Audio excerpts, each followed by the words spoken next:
Dusty Diamonds All-Star Softball. Choose your team and play ball.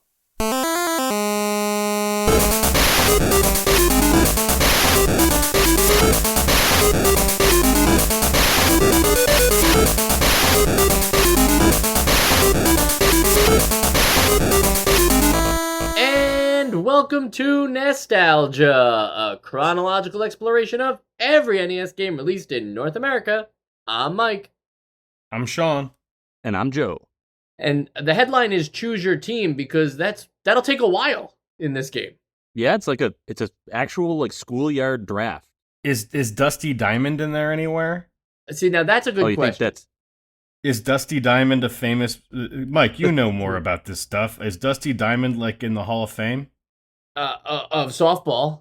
Is that you assume that Dusty Diamond was the name of a person and not just referring to how dusty these diamonds are? Well, so you're saying that maybe it's a play on words, Joe? No, not even a play on words. I just think it's literally a baseball diamond that's dusty because it's dry dirt. Well, you can I highly doubt that. You can get advice from Dusty Diamond. Oh, can you? I mean, I thought that you can, and I don't know if we're gonna go with the bit or not, but he's not a real person. I started answering and then I stopped because I realized I might not know what I'm talking about. So that's why I cut off there. Because it's not the Dusty Diamond, like Dusty Diamond is not like the field you're playing on. It is Dusty Diamond's like possessive all-star softball, like as if it was Ken Griffey Jr.'s Major League Baseball. That's true. I'm seeing the apostrophe now. right. Or Dusty Dusty's Diamonds All-Star Softball. Like it could have just been like that. But it is. It's not. It's not. It's You're not. Right. No, okay, I don't know how much longer we should go on about that. Maybe we should talk about the game. Actually, no. Let's start somewhere more interesting. We've played plenty of baseball games, so we don't really need to get into it right away. But this is, at least for me, my first ever softball video game, and it made me realize I don't really know a lot about the differences between baseball and softball. I know that it's a different ball. It's a bigger ball. But why do you think they went with softball instead of baseball? I think they wanted to make it feel more, at least for the slow pitch, more recreational. You know, because you're not playing. Well, there are professional diamonds, but you also play like on a cliff or on like an island or in like a schoolyard or something. You know, a lot of like it feels like your kids playing softball. Yeah, like you were mentioning before we got off track, like it does feel more like a proto backyard baseball or whatever that franchise is called, where it's not really taking itself too seriously. And I mean, that's not to say that softball isn't as serious a sport, but I guess it doesn't have the same reputation. Well, no, and also, you know, softball, there's serious softball players, serious sport, but then also a lot of people who want to play, like, in a beer league, play beer league softball, not beer league baseball. So, like, yes, there's serious softball, but I think there's more recreational softball for, you know, grown men who are dads than there are recreational baseball. Like American soccer. There you go. And even, like, half the playing fields, that's like a weird, half of the baseball diamonds that you can play on are not even like stadiums. They are just like people's backyards and stuff. So yeah, they're totally going for that recreational feel, including I believe that some of them have like their own like the field is different, right? There's like some have obstacles. Yeah like I like rocks. Yeah, this is where I started to realize, like, I wonder if I don't know the differences between softball rules and baseball rules. Because some of the, like, this field's rule is that, like, if a foul ball pop-up is caught, it's an out. I'm like, isn't that just a regular rule? That's always a rule in baseball, right? I thought so, too. Unless that's not the case in softball. The wording was weird there. Yeah. But, like, were there fields where that wasn't true, where you catch a foul ball, it's not an out? It's always an out, unless it's like one of those Savannah Banana games, right, Joe? Yeah. Where like all of a sudden, if a fan catches it, it's also an out. Highly recommend Savannah Bananas, by the way, folks. But okay, so like other than the adding some obstacles to a like a field is whatever. There are some other interesting ones though too, where like if you hit it past the home run line, it doesn't it doesn't mean that the ball can keep going further. I like that. So like technically inside the park home runs are easier to achieve in Park Field. Oh, you than mean they- if it like bounces past the Yeah, home run line? right. There's a whole Oh. it's because there's no fence there. So instead, Yeah. in which one is it? Park Field. Um, but then there's also like there's a pool in that one, like over by the third base side or something, or a lake. So anyway, the point being, forget about all the chit chat. The parks are what make this game something a little bit more unique. On top of the fact that overall the feel is this is not a professional game of baseball being simulated. This is similar to what our generation would describe as like the backyard baseball style games, right? Where all of a sudden it was like kid Derek Jeter versus kid Alex Rodriguez. This is like you have a roster of an insane amount of people to pick from, and you start on a screen where you have all of their faces, and you just, I don't know, like what was the strategy there for you guys? First time you're booting up the game, like how are you picking your team? I just had to pick the weirdest looking people, like whoever was wearing sunglasses, or whoever kind of looked like a vampire, or if they had like purple skin, or what the closest thing to it. I just wanted a team of freaks, and I think like it's the equivalent of if you're lining up for gym class softball or after school softball, and you're doing a draft, like I would pick the people that I thought were the most athletic among us, but in lieu of that, weird. Well, I went in a similar route where I just like picked people that I thought looked like would be like odd couples. I wanted like a ragtag group of people you'd never expect to see together. So like some cool guys with some strange guys. I put them next to each other. Like, oh, these guys are gonna be buddies by the end.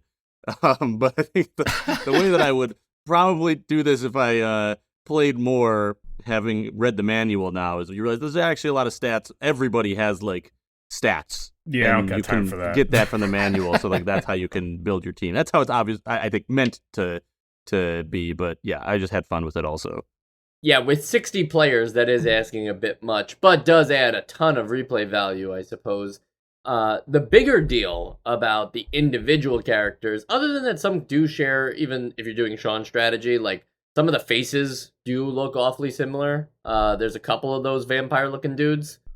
Or devil dudes. You can have a whole team of them. Yeah. So if you do just pick randomly, you might miss out on some of the like special abilities of certain characters that also help depending on which stadium you're playing at. So again, like some have fences, so some players can jump over those fences, or climb on them, and that gives a distinct advantage over somebody who say can swim, which apparently not every able-bodied person here can do, and they can go into the water hazards and catch the outs that way. Yeah, the first time I saw one of these special abilities happen, I thought it was a bug.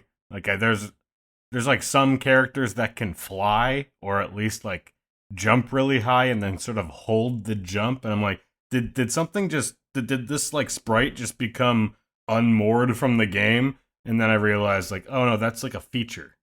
Yeah, they float in the midair, but these are like cool things. Oh no, there's a float one, but there's also a fly one. But the fly one's interesting because they can fly only at night. Has to be a night game. Maybe it's the vampires. Yeah, and there's also increased power at night too, which for a different thing, which I think is, I think all of these things are the kind of things that would bother me if they were in a game of Major League Baseball. But since they're here in Dusty Diamond's All-Star Softball, I don't know. It really brought out a more carefree, a more like I didn't stress when I was striking out or whatever more than I would in the usual NES baseball games, because it's hard to just constantly keep swinging at pitches that are balls, and you missed it, but you swing anyway because you don't have a strategy, so you just swing at every pitch that the pitcher throws. And that gets frustrating in a game where you're supposed to be playing as like the New York Mets, and I love the New York Mets, so I gotta root for my Mets and win games as the New York Mets. But when I'm just like a ragtag group of kids that I just picked, and the grass fields have like they make it harder to run in, or or like I didn't know that I was supposed to like have this character for this. I found it to be a lot less stressful knowing that.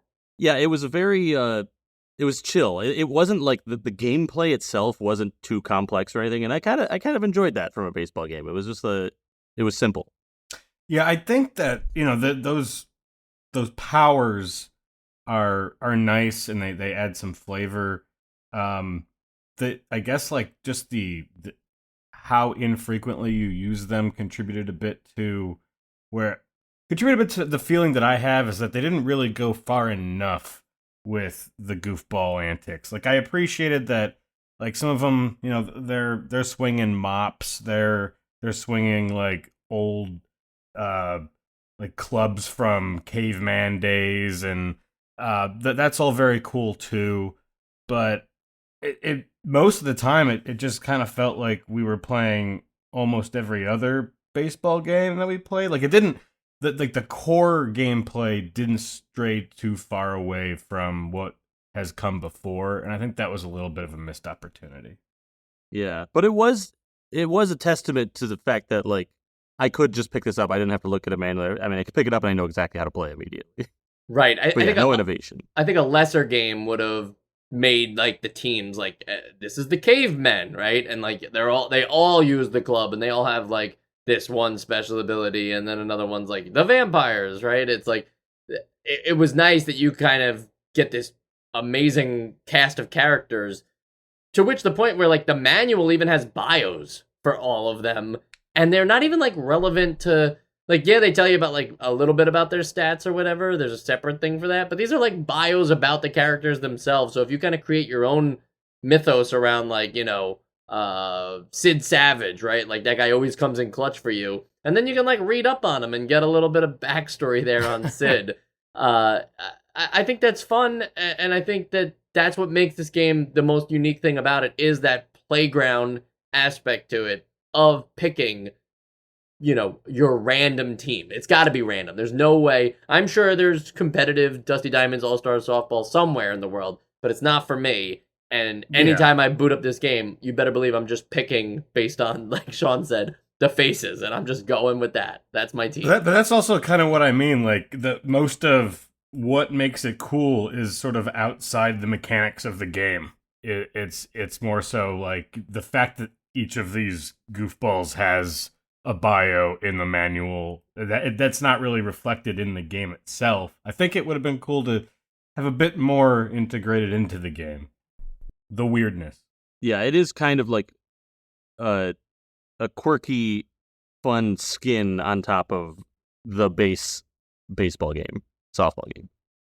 Right, because to your point, Sean, the game is selling you on the weirdness factor, or at least like that it's not like every other baseball game on NES you've played, and you're kind of saying, well, it kind of is actually, like mechanically still works like every NES baseball game I've played, which is mostly true. Even just looking, not even thinking about the special rules of the parks or whatever, but just the actual controls of the game and everything. Yeah, it does kind of. It doesn't do anything to stand out there, and so instead it highlights the weird factor. And in the one-player mode, you can just play exhibition matches or whatever, but there is also sort of a, not a story mode, but a 5-round elimination match thing where, like, you keep taking on pre-built teams that eventually leads you to the final championship match against the Amazons, who apparently are, like, undefeated, at least according to the manual. Do you think you need more than like a 5? We've played games where you could simulate an entire 162 game season. Is 5-game elimination like enough to substantiate a story behind the game? I guess it depends on what you want, but for me, I think it's plenty. That's exactly what I want. I want 5 games and just to sit down for like an NES game. Like it depends, I guess, but like I don't want to sit down and start a whole season of this. That makes it sound like I hate this game. It's fun, but like that's exactly what it is. It's fun. It's quirky. It's like a chill game. So like 5 games, I think is plenty. It's not like it's not like an MLB. It's not MLB The Show where like, okay, I want to get like invested in this for for like the whole summer or whatever. Which I, Joe, don't want that either. But I know a lot of people do want that. But I don't think this is trying to do that. Yeah, kind of like, I know in a lot of other sports games you could just like simulate the playoffs, or not simulate the playoffs, but like have there be a playoff bracket. You're not playing the entire season leading up to it.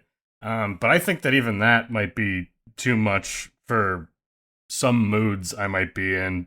What I think I liken it to more is back in the day I'd play Jet Moto, which is a fake jet ski future racing game.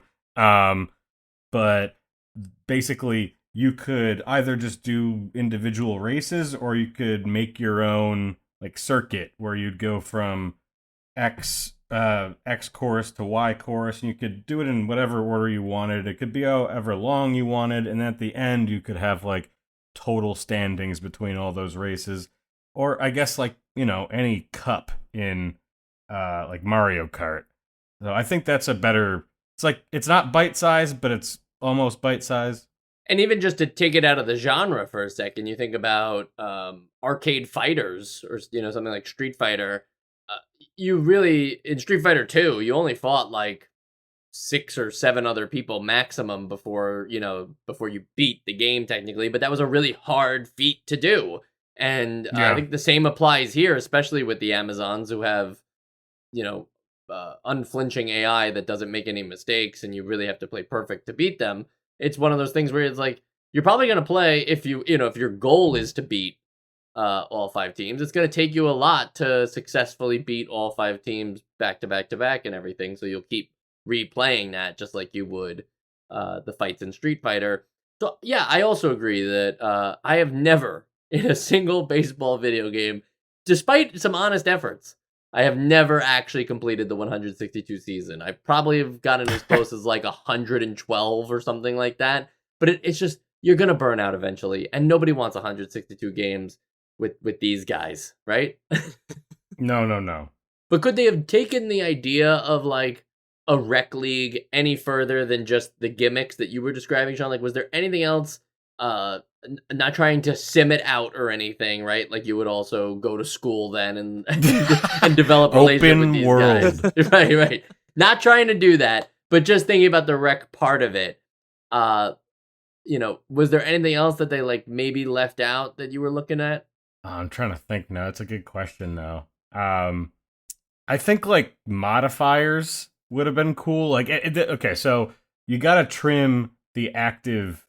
It's gotta be like a randomly generated of however many characters. Like, there's only so many that showed up on any given day, and they can have like, oh, this one's tired because he had a rough day at work, or you know what I mean? Like, just little modifiers that could latch on to any player that you might pick. That could have positives and negatives. Like, oh, he's gonna have more power, but he's gonna be really slow around the bases. I don't know. Yeah. I think like, and then keeping it in that same theming of like very mundane modifiers. Yeah. I like that idea. Now, that sparked an idea in me, which is probably not exactly what you're asking. This is a little bit more about like a rework. But what I thought you were originally saying was that like when you're drafting the teams, like maybe there's a pool of 100 characters, but only 40 of them are available to draft, and it's random. So every time you're like, oh my God, Lewis is that's kind of what I like, mean. Yeah. Yeah. Or maybe you unlock packs of players. Oh God, there's a battle pass. Huh? No, I'm kidding. That'd be amazing. That would elevate this game for me. Yeah, and just like little baseball cards. Now you can play the player on the baseball card. Right, and then you can just go to the online shop and pay 99 cents for 1,000 credits to get another baseball pack. Yeah, microtransactions. Perfect. Bring them to the NES. One observation: the softball isn't bigger than the other NES baseballs that I've seen from the other games, right? Like, where I thought, and historically for me, it's also yellow, right? Like the softball is usually like a highlighter yellow color.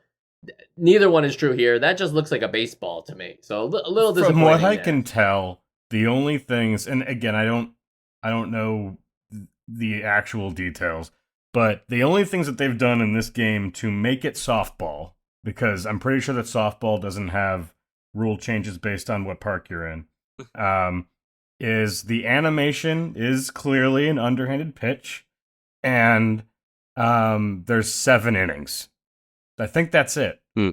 Yeah, and that is true. That is a big difference that softball only has 7 innings, which is also true of like Little League, right? Is it?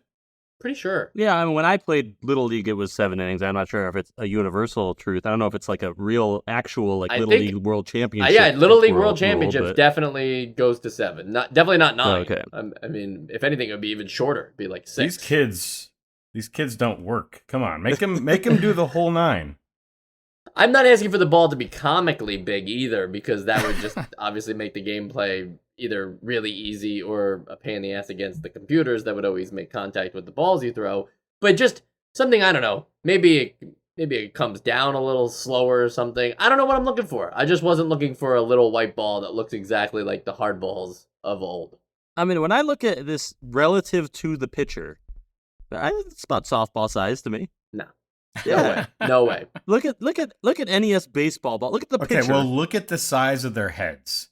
Yeah, well, okay, the size of their heads, sure. I don't think there's any room for comparison and scaling with no. how cartoonish everything is. If you scaled these people up, they would be exact normal human looking people.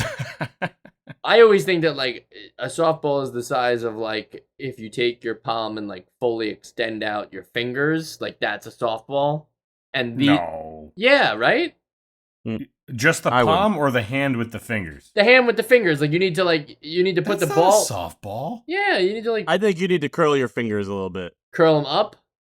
Yeah. Everybody at home do this too. So okay, so you're stretching out your fingers. Okay, so stretch them out this way they're like equally spaced. It's like a grapefruit. It's like a grapefruit, but like a medium to small grapefruit. Okay, so then and a baseball's like an orange. So you're curling them up a little bit. All right, yeah, it's like halfway. So yeah, because you have to curl up for a regular baseball too, obviously. But you almost like get your fingers almost touch when you're holding a baseball. Yeah, yeah. Unless you have super tiny hands, you should still be able to like have your hands on all sides of it. You know, unlike a basketball. Yes, agree. You can palm a basketball though. Okay, if you've got particularly large hands. I think you could do it. Specifically me. Yep. It's like the size of a watermelon, right? Watermelon? No, basketball is smaller than a watermelon. No. Softball. Softball's definitely smaller than watermelon. That's funny. It's I just wanted them to throw watermelons.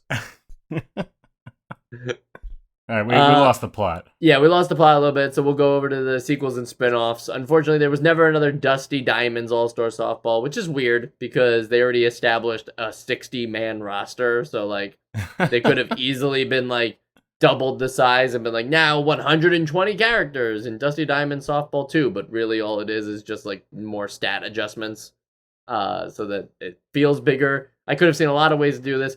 Also, we've seen this in some other not MLB baseball games already, but where was the stadium on the moon? That could have been in the sequel, right? Obviously.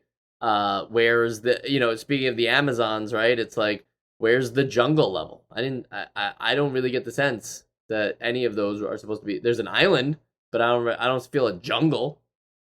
So these are all things that they could have built up for the big sequel, but they didn't. And there aren't too many softball video games, but there is one that features a famous Major League Baseball player, and that is Sammy Sosa's Softball Slam on PlayStation 1. And that has the same, rec league appeal of Dusty Diamonds, but with Sammy Sosa on the cover, while he's also a Major League Baseball player. Like, it's not like he was retired from baseball. I think he was like, this was his peak. It was purely for the alliteration.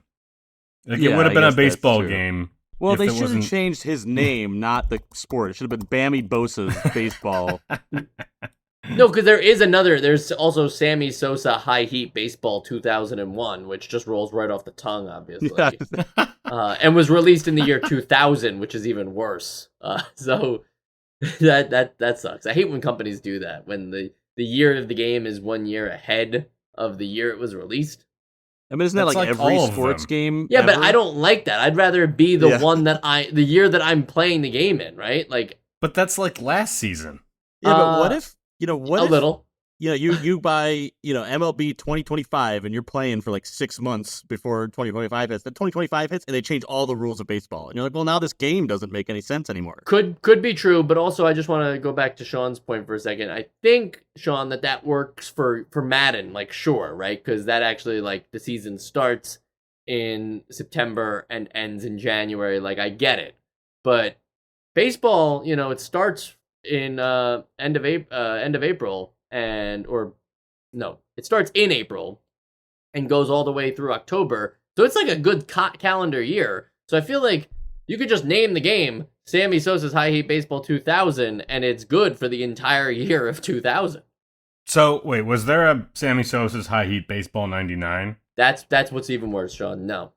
So there wasn't a Sammy Sosa's High Heat Baseball 01? There was never another Sammy Sosa. So they were High just Heat Baseball. really confident that there'd be another one. I see. I mean, everyone named their game 2000 and 2000. Well, this Even is Sammy before Sosa's High Heat 2000. Baseball 2001, guys. Oh, Yeah. well then. It released in 2000, so I'd be looking for Sammy Sosa's High Heat Baseball 1, 2, 3, 788. Where are all those copies? They've got to be somewhere. They should have made Sammy Sosa's January 1st at midnight High Heat Baseball, and nobody would know what day they were talking about. Or year. That's true. All right, and now that we've also lost the sequels and spin-off section, we're going to find the one part of the show that matters, and that is the Essential Games list. I don't think it's too much of a surprise that I really liked Dusty Diamond's All-Star Softball, because I mostly just talked about the features that in another game would just kind of, like, we spent so little time on the mechanics and the actual playing baseball, and just more on, like, this game's so cute, and you have all these, like, weird guys, and you assemble your own team, and, like, we didn't talk about this, but, like, when you get hit by a pitch, or if you hit somebody with a pitch, there's also, like, this silly animation, like, there's a lot of charm in this game that was enough to hold me over during my play session for this episode. Do I think it's Essential Games list ready? No, not really. There's more competent baseball games, and there's also more, like, I don't know. This is fun, but it's not even like arcade fun, actually. So it's not even in that genre of like, oh, well, it's doing something different than baseball games. Like, it's still basically a baseball game with just some weirdness in it. So I appreciate the weirdness, but it's not enough to get on the list. Sean? Yeah, exactly. I mean, mechanically, aside from some shenanigans in the outfield, both for the player and for the field itself, this just really plays like every other baseball game we've played. And I think, like, if I'm going to play another one of these, it better have some like actual differences. And I just hope it's a while before we play another baseball game. So not essential. Joe? Yeah, it's pretty basic in the gameplay. I was initially very intrigued by everything surrounding the gameplay. The schoolyard pick, the different rules on different fields, just the different fields themselves. All very cool. And I think that makes this a great entry into the list of growing baseball/softball NES games. But yeah, nothing makes it stand out enough where I would say it's essential. So not a list of best baseball, just list of baseball games. Right. Yeah. Okay. Yeah. I mean, it's in. I'd say it's in the top half of the games we've played so far. I liked it a lot. The top half of all games we've played so far? Or? Of all baseball games we've Okay. played so far, which is almost as many. I would say it's also probably in the top half of all NES games I've played so far. Yeah, probably, actually, with how many bad games we've had. Yeah. Yes, for sure. Right? Like, let's just real quick, random scroll first for Sean. Sean, would you rather play Dusty Diamonds or would you rather play All Pro Basketball? I don't quite remember all pro basketball, so Perfect. I guess I'll go with Dusty Diamonds. There you go. See, guys, it's foolproof. It works every time. Joe, Ask me. Yeah. Dusty Diamond or POW Prisoners of War. Let me think about this while I'm definitely not Googling a video of POW Prisoners of War. It's a beat 'em up, if that helps. Oh, and there's definitely not an ad playing right now before I can watch this beat 'em up footage. Okay, skip ad, which is not what I just did. And I'd probably play POW. Yeah, all right. So it's not foolproof. It just depends on whether the person can remember the other NES games. Which Joe definitely could.